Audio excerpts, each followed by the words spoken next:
March 15th, 1943, Camp McCoy, Wisconsin. 18 degrees below zero and falling. A filled train card with Japanese prisoners of war slides to a stop on American soil.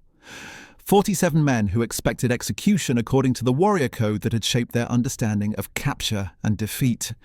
Staff Sergeant Robert Mitchell, 6 years of running Army disciplinary barracks under his belt, watches as the enemy soldiers step onto Wisconsin snow. These aren't just any captured troops. These are Imperial Japanese Army veterans who had fought across the Pacific Theater, believing death was preferable to surrender. The War Department wants complete psychological evaluation. Every American military advisor knows the Japanese possess fanatical devotion to their emperor and death before dishonor mentality. Mitchell checks his orientation manual twice. Standard prisoner processing includes medical examination, delousing, and assignment to temporary housing. But if Japanese military culture truly embraces death over capture, then why are these men still breathing? The locomotive steam hissed into Wisconsin's frozen air as Staff Sergeant Robert Mitchell adjusted his wool cap against the wind that cut across Camp McCoy like a blade designed specifically for human misery. 3 years of managing military prisoners had taught him to read men through their posture, their eye contact, the way they carried themselves when authority stripped away everything except raw human nature. Today's arrivals represented something entirely different from the German and Italian prisoners who had passed through his facility with predictable European military bearing. The Japanese prisoners emerged from the transport cars with movements that seemed choreographed by invisible protocols, cultural. Mitchell had studied the intelligence briefings, absorbed the War Department's psychological profiles, memorized the tactical reports from Pacific Island battles, where Japanese soldiers had chosen death over surrender in numbers that defied Western military logic. These men represented the warrior culture that had terrorized American forces across thousands of miles of Pacific combat. The same mentality that had produced kamikaze pilots and banzai charges that ignored tactical reality in favor of spiritual obligation. Lieutenant Colonel James Harrison approached from the administration building, his clipboard thick with processing protocols that had been modified specifically for Japanese prisoners based on cultural intelligence gathered from Pacific Theater interrogations. 2 decades of military service had prepared him for managing enemy prisoners, but nothing in his experience had involved captives whose cultural background suggested they would prefer death to the humiliation of capture by foreign enemies. "Gentlemen," he announced with the formal precision that marked career military officers, "these prisoners require special handling based on psychological profiles indicating extreme cultural resistance to captivity. Intelligence suggests Japanese military doctrine considers surrender equivalent to spiritual death, creating unique challenges for standard prisoner management protocols." Mitchell nodded while observing the prisoners who stood in perfect formation despite their obvious physical exhaustion from weeks of transport across the Pacific and continental United States. Their discipline remained intact, even in defeat, suggesting military conditioning that transcended individual personality or circumstance.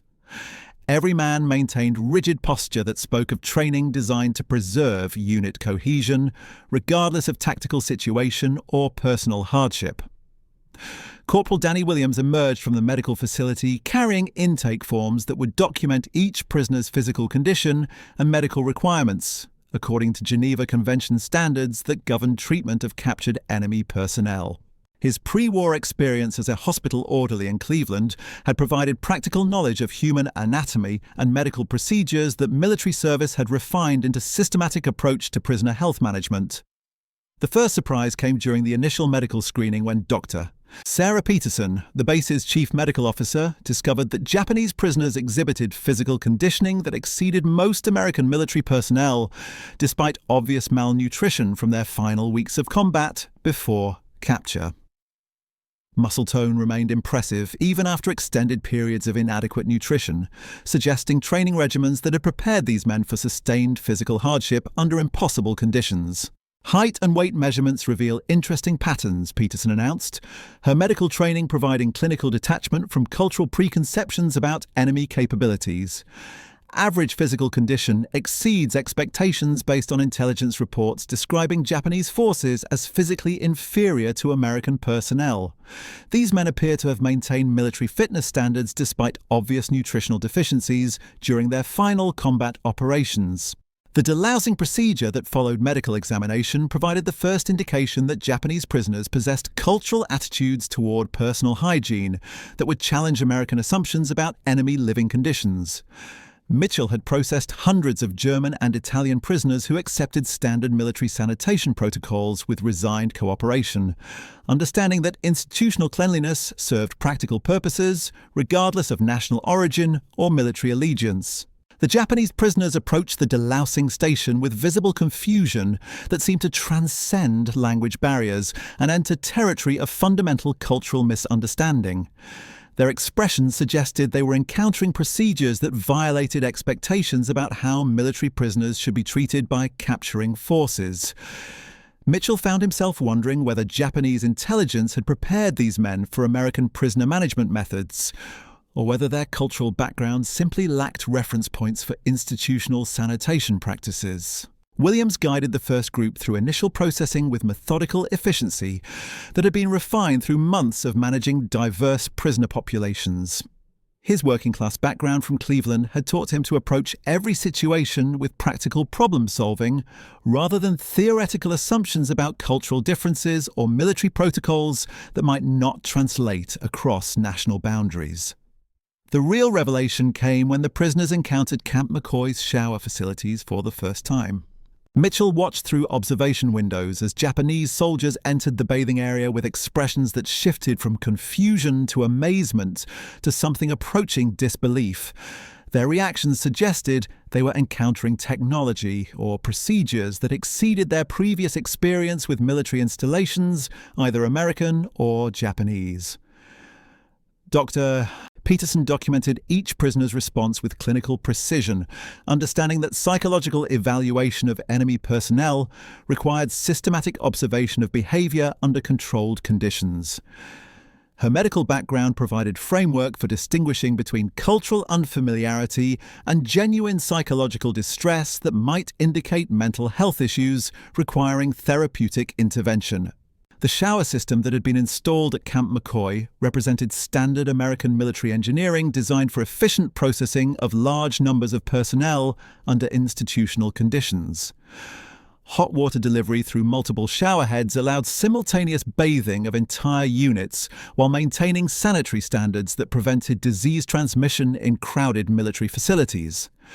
To American soldiers, these facilities represented basic institutional amenities rather than luxury accommodations. The Japanese prisoners' reactions suggested they were encountering amenities that exceeded their expectations about prisoner treatment under international law. Their careful examination of shower controls, water temperature adjustment mechanisms, and soap dispensing systems indicated familiarity with bathing practices, but unfamiliarity with the technological infrastructure that American military installations considered routine equipment rather than special accommodation. Lieutenant Colonel Harrison observed the shower orientation with growing comprehension that cultural differences between American and Japanese military experience extended beyond tactical doctrine into basic assumptions about institutional living standards. His career had involved managing military facilities across multiple theaters, but this situation required understanding how captured enemy personnel interpreted American institutional practices through cultural frameworks that might not include reference points for comparison. The prisoners' whispered conversations during shower orientation revealed linguistic patterns that Williams recognized despite his limited Japanese language training. Their tones suggested discussion of unexpected circumstances rather than complaints about treatment or concerns about personal safety. The emotional register seemed closer to amazement than fear or resentment. Mitchell found himself reconsidering fundamental assumptions about enemy military culture that intelligence briefings had presented as comprehensively understood. If Japanese prisoners possessed cultural backgrounds that made American shower facilities seem remarkable rather than routine, what other aspects of their military experience differed from Western assumptions about institutional living standards and organizational priorities? The implications extended beyond immediate prisoner management into strategic questions about how accurately American intelligence had assessed Japanese military capabilities and cultural characteristics. If basic assumptions about enemy living conditions were incorrect, how many other intelligence assessments might require revision based on direct observation rather than theoretical cultural analysis? The first prisoner stepped into the shower stall with movements that suggested he was handling delicate machinery rather than routine military equipment. His fingers traced the chrome fixtures with the careful attention of someone examining technology that existed beyond his previous experience. Mitchell watched as the man turned the hot water valve with incremental precision, testing water temperature like a scientist conducting laboratory experiments rather than a soldier taking a military shower. Steam began rising from multiple shower heads as other prisoners followed the same methodical approach to equipment that American soldiers operated without conscious thought. Their collective behavior suggested encounters with institutional amenities that exceeded expectations about prisoner treatment under combat conditions. The careful way they examined soap dispensers and adjusted water pressure indicated familiarity with bathing practices, but amazement at the technological delivery systems that made hot water instantly available to multiple users simultaneously. Dr. Peterson made careful notes about psychological responses that transcended simple cultural unfamiliarity and entered territory of genuine technological amazement. Her medical training provided framework for distinguishing between normal adaptation to new environments and reactions that indicated fundamental differences in previous living conditions or military experience. The prisoners' behavior suggested they were encountering infrastructure that represented significant advancement over their previous institutional experience. Corporal Williams positioned himself near the shower entrance to assist with equipment operation, while observing prisoner reactions that would inform future processing protocols. His practical background had taught him to recognize when people were genuinely struggling with unfamiliar technology versus simply following cautious procedures in uncertain situations. The Japanese prisoners demonstrated mechanical competence, but approached American shower systems with reverence that suggested remarkable technological sophistication from their perspective. The water pressure adjustment provided the most dramatic demonstration of cultural expectations versus American military reality. Each prisoner spent several minutes experimenting with pressure controls that regulated water flow with precision that allowed individual customization of bathing experience. Their expressions indicated they were discovering capabilities that exceeded their assumptions about institutional shower facilities under military conditions. Lieutenant Colonel Harrison documented observations that would travel to War Department psychological evaluation units responsible for understanding enemy personnel through systematic analysis of behavior under controlled conditions. The prisoners' reactions to shower facilities provided data points about Japanese military living conditions that intelligence reports had not accurately characterized through theoretical cultural analysis rather than direct observation. The soap dispensing system created additional moments of technological discovery as prisoners examined mechanisms that delivered cleaning supplies through wall-mounted dispensers rather than individual distribution systems they had apparently expected. Their careful manipulation of dispensing controls suggested unfamiliarity with automated systems that American military installations considered standard equipment rather than advanced technology. Mitchell found himself reconsidering intelligence assessments that had characterized Japanese military culture through assumptions about institutional priorities and living standards that might not reflect actual conditions experienced by enemy personnel. If shower facilities represented remarkable amenities from the prisoner's perspective, what did that reveal about infrastructure capabilities within Japanese military installations compared to American institutional standards? The temperature control discovery produced the most significant psychological responses as prisoners realized they could adjust water temperature across broad ranges that allowed personalized comfort rather than standardized institutional settings. Their experimentation with hot and cold water mixing demonstrated mechanical understanding, combined with apparent amazement that such precise environmental control was available to military prisoners rather than reserved for officers or special circumstances. Dr. Peterson observed individual prisoners spending extended periods testing temperature variations with expressions that suggested they were confirming the reality of technological capabilities rather than simply learning operational procedures. Her clinical training provided context for psychological responses that indicated genuine surprise about institutional amenities rather than routine adaptation to unfamiliar military equipment. The shower duration became another source of cultural revelation as prisoners discovered that American military shower facilities operated without time restrictions or water rationing that they had apparently expected based on their previous military experience. Their gradual realization that hot water would continue flowing without automatic shut-off systems or supervision created behavioral changes that suggested relief combined with continued amazement at institutional generosity. Williams documented timing patterns that revealed systematic differences between Japanese expectations and American military shower protocols. The prisoners initially approached bathing with efficiency that suggested familiarity with time-limited facilities, but gradually extended their shower duration as they realized that American systems provided unlimited access to hot water and cleaning supplies without institutional restrictions. The group dynamics during shower operations revealed cultural protocols that remained intact despite captivity conditions. Prisoners maintained respectful spacing and quiet conversation that indicated military discipline, combined with shared amazement at facilities that exceeded their collective expectations about prisoner treatment under international law or military necessity. Lieutenant Colonel Harrison recognized that prisoner reactions were providing intelligence about Japanese military infrastructure that formal interrogation procedures had not successfully extracted through conventional questioning techniques.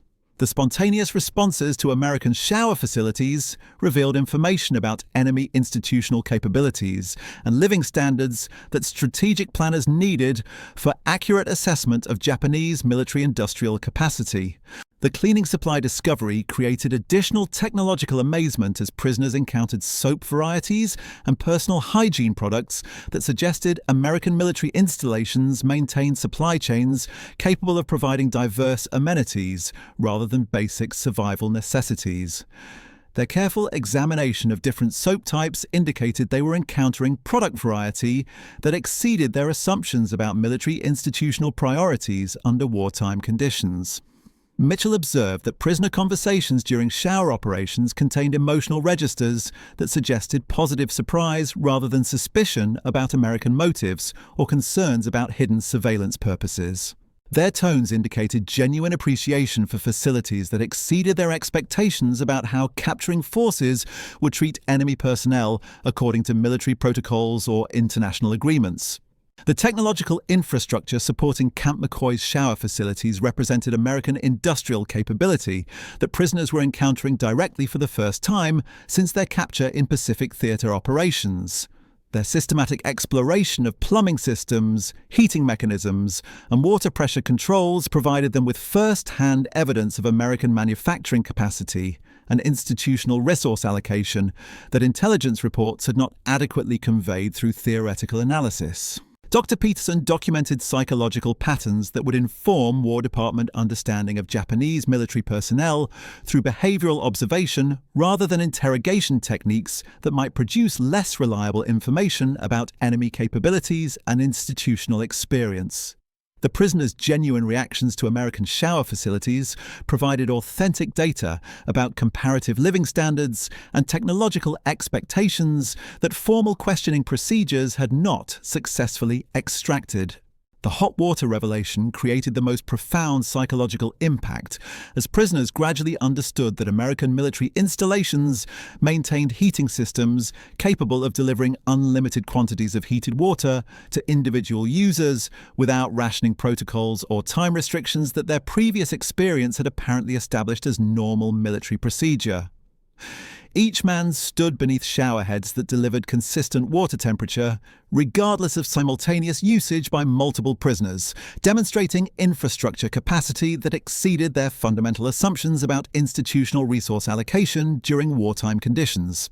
Corporal Williams documented individual responses that transcended simple appreciation and entered territory of genuine bewilderment about American military priorities that allocated such extensive resources to prisoner comfort rather than combat necessities. His practical background had taught him to recognize authentic surprise versus calculated responses designed to mislead observers about true reactions to unfamiliar circumstances. The prisoners began engaging in conversations that revealed comparative analysis between American shower facilities and their previous military experience with bathing infrastructure under Japanese institutional conditions. Their discussions contained references to communal bathing practices and resource limitations that suggested significant differences in military installation standards between American and Japanese institutional priorities. Lieutenant Colonel Harrison realized that prisoner reactions were providing unintentional intelligence about Japanese military living conditions that formal interrogation sessions had failed to extract through conventional questioning techniques. The spontaneous comparisons emerging during shower operations revealed information about enemy infrastructure capabilities and resource allocation policies that strategic planners required for accurate assessment of Japanese military-industrial capacity under extended warfare conditions. Dr. Peterson observed behavioral patterns that indicated the prisoners were attempting to reconcile their cultural understanding of military institutional priorities with evidence of American resource abundance that contradicted their assumptions about how capturing forces would allocate materials and infrastructure during active military operations. Their psychological adaptations suggested they were processing information that challenged fundamental beliefs about comparative national capabilities. The water pressure experimentation continued as prisoners discovered adjustment mechanisms that allowed individual customization of shower experience according to personal preference rather than standardized institutional settings that eliminated user control over environmental conditions. Their systematic testing of pressure variations demonstrated mechanical competence, combined with apparent amazement that such precise environmental control was considered routine amenity rather than luxury accommodation. Mitchell found himself documenting observations that would require War Department revision of intelligence assessments about Japanese military culture and institutional experience. The prisoners' reactions suggested that American assumptions about enemy living standards and technological familiarity had been based on incomplete information rather than accurate cultural analysis, derived from direct observation of enemy personnel under controlled conditions. The cleaning supply abundance created additional psychological responses as prisoners encountered personal hygiene products that represented American manufacturing capability and supply chain efficiency that maintained diverse amenities for military installations despite wartime resource constraints. Their careful examination of soap varieties and cleaning implements indicated they were discovering product availability that exceeded their expectations about military institutional priorities. The shower stall privacy provided another source of cultural adjustment as prisoners adapted to individual bathing facilities that offered personal space rather than communal arrangements they had apparently expected based on their previous military experience with institutional bathing procedures. Their respectful utilization of private shower spaces indicated appreciation for accommodation standards that exceeded their assumptions about prisoner treatment protocols.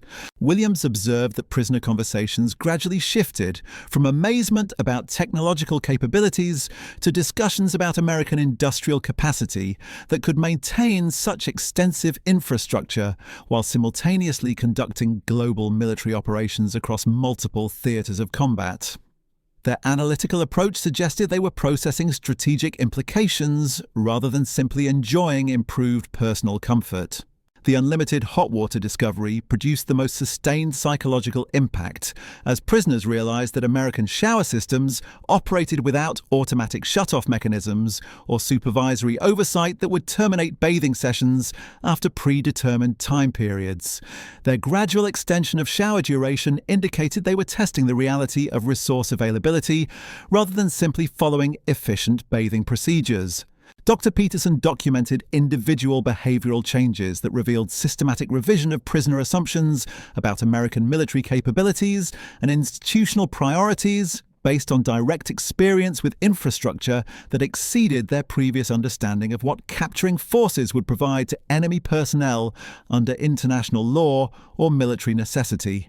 The temperature consistency across multiple simultaneous users demonstrated heating system capacity that impressed prisoners who had apparently expected resource limitations or equipment failures that would reduce shower effectiveness when multiple individuals utilize facilities concurrently. Their testing of simultaneous shower operation revealed systematic approach to understanding American technological capabilities through practical experimentation. Lieutenant Colonel Harrison recognized that shower facility reactions were providing more reliable intelligence about Japanese military infrastructure than formal interrogation procedures had produced through conventional questioning techniques.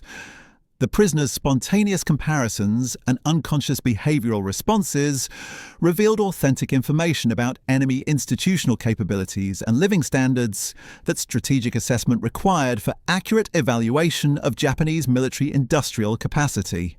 The plumbing infrastructure examination created additional technological amazement as prisoners investigated water delivery systems that maintained consistent pressure and temperature through sophisticated engineering that represented American manufacturing capability and installation expertise.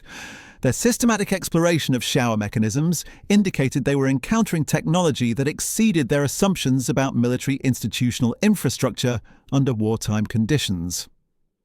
Mitchell observed that prisoner discussions contained references to comparative resource allocation between American and Japanese military installations that suggested significant differences in institutional priorities and manufacturing capacity between opposing military systems.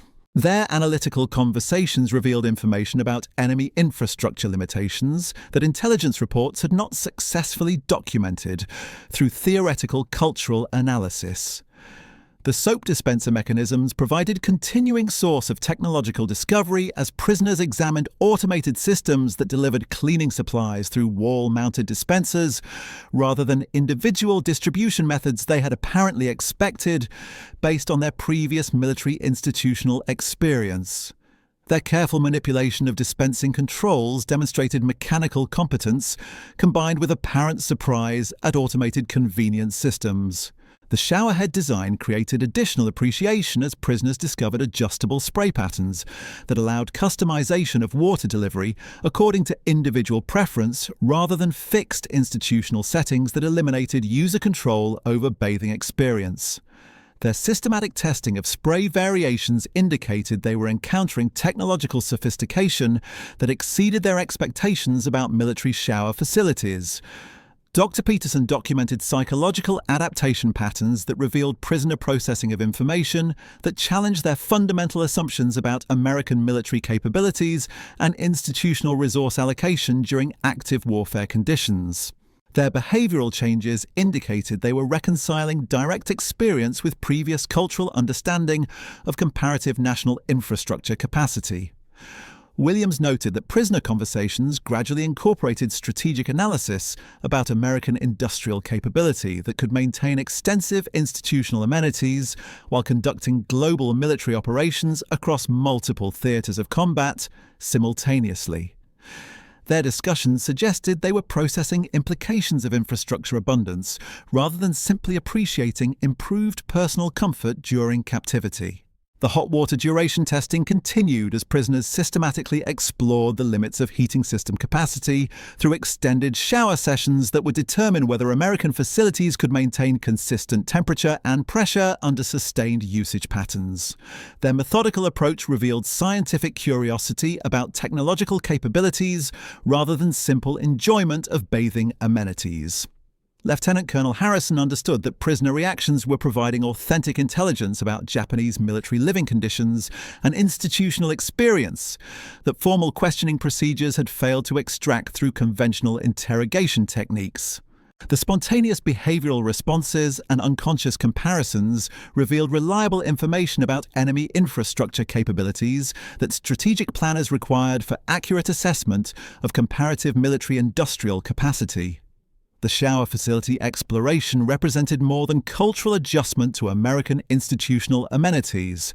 It provided systematic demonstration of American technological capability and resource abundance that contradicted prisoner assumptions about comparative national infrastructure capacity during extended warfare conditions.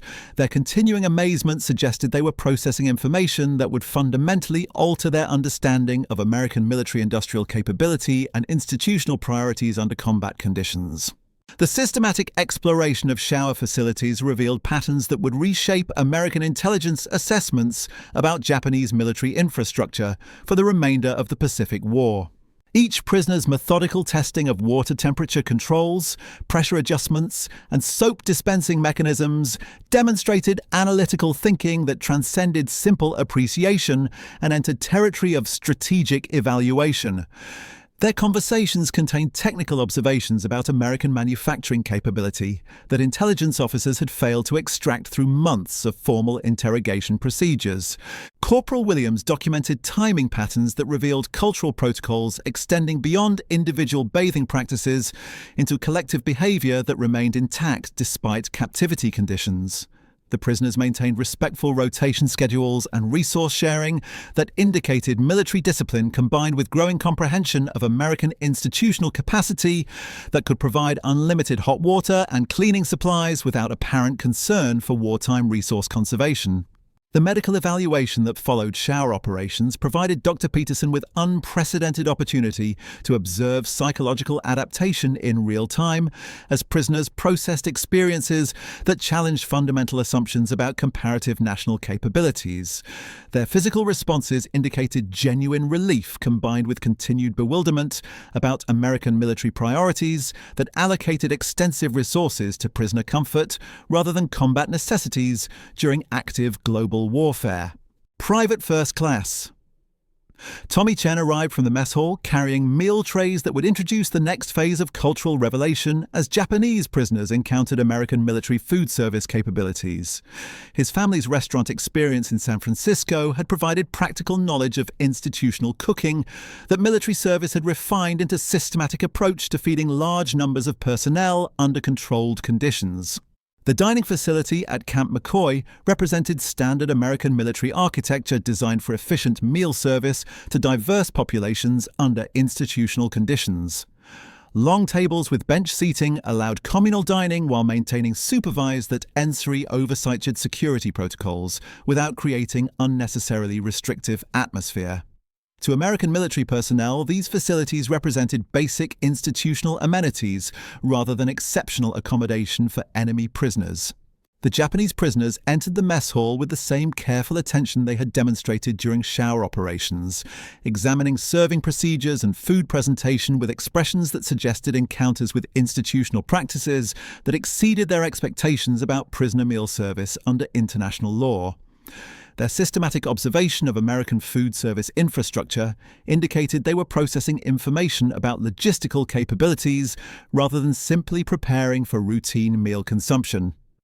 Lieutenant Colonel Harrison positioned himself where he could observe prisoner reactions while maintaining appropriate supervisory distance that allowed natural behavior without obvious surveillance pressure. His experience managing diverse prisoner populations had taught him that authentic cultural responses emerged during routine activities rather than formal evaluation sessions designed specifically for intelligence gathering purposes. The serving line procedure created the first indication that Japanese prisoners possessed cultural backgrounds that made American military food service seem remarkable rather than institutional routine. Their careful examination of serving equipment, portion control mechanisms, and food variety suggested unfamiliarity with automated systems that delivered consistent meal quality to large numbers of individuals simultaneously without apparent resource limitations or rationing protocols. Chen guided the first group through meal service with methodical efficiency, while observing that would-be prisoner responses informed future food service protocols for Japanese personnel. His practical background had taught him to recognize authentic surprise versus cautious behavior in unfamiliar situations. The prisoners demonstrated understanding of cafeteria procedures but approached American food service with reverence that suggested remarkable institutional sophistication from their perspective. The portion size revelation provided the most dramatic demonstration of cultural expectations versus American military reality. Each prisoner received serving quantities that appeared to exceed their assumptions about meal allocation for enemy personnel under captivity conditions. Their expressions indicated they were encountering food service generosity that contradicted their understanding of how capturing forces would allocate nutritional resources during wartime conditions. Dr. Peterson documented individual reactions that transcended simple appreciation for adequate nutrition and entered territory of genuine amazement about American logistical capability that could maintain diverse meal options and generous portion sizes for prisoners, while simultaneously conducting global military operations across multiple theaters of combat. Their behavioral responses provided authentic data about comparative institutional priorities rather than calculated reactions designed for intelligence purposes. The food variety discovery created additional moments of cultural revelation as prisoners examined meal options that included meat, vegetables, bread, and dessert components, arranged according to balanced nutrition principles rather than survival necessity protocols they had apparently expected, based on their previous military experience with institutional feeding under resource constraints. Their systematic evaluation of different food types indicated they were encountering dietary diversity that exceeded their assumptions about military meal service. Mitchell found himself reconsidering intelligence assessments that had characterized Japanese military logistics through assumptions about institutional priorities and resource allocation that might not reflect actual conditions experienced by enemy personnel during extended combat operations. If American meal service represented remarkable abundance from the prisoner's perspective, what did that reveal about supply chain capabilities within Japanese military installations compared to American logistical standards? The meal preparation quality became another source of technological amazement, as prisoners discovered that American military kitchens maintained cooking standards that produced consistent food quality across large quantities without apparent compromise in taste or nutritional value. Their careful sampling of different menu items demonstrated culinary appreciation combined with apparent surprise that institutional cooking could achieve restaurant-quality results under military conditions. Corporal Williams observed conversations that contained comparative analysis between American food service and previous military experience with institutional feeding under Japanese organizational conditions. The prisoners' discussions revealed references to meal rationing and food quality limitations that suggested significant differences in military logistics capabilities between American and Japanese institutional priorities during wartime operations. The bread quality provided continuing source of cultural discovery as prisoners encountered baked goods that demonstrated American agricultural capacity and food processing technology that could maintain fresh bread production for military installations despite global supply chain demands. Their careful examination of bread texture and taste indicated they were discovering manufacturing capability that exceeded their assumptions about institutional food service under combat conditions. Lieutenant Colonel Harrison realized that prisoner reactions during meal service were providing unintentional intelligence about Japanese military logistics and resource allocation policies that formal interrogation sessions had failed to extract through conventional questioning techniques.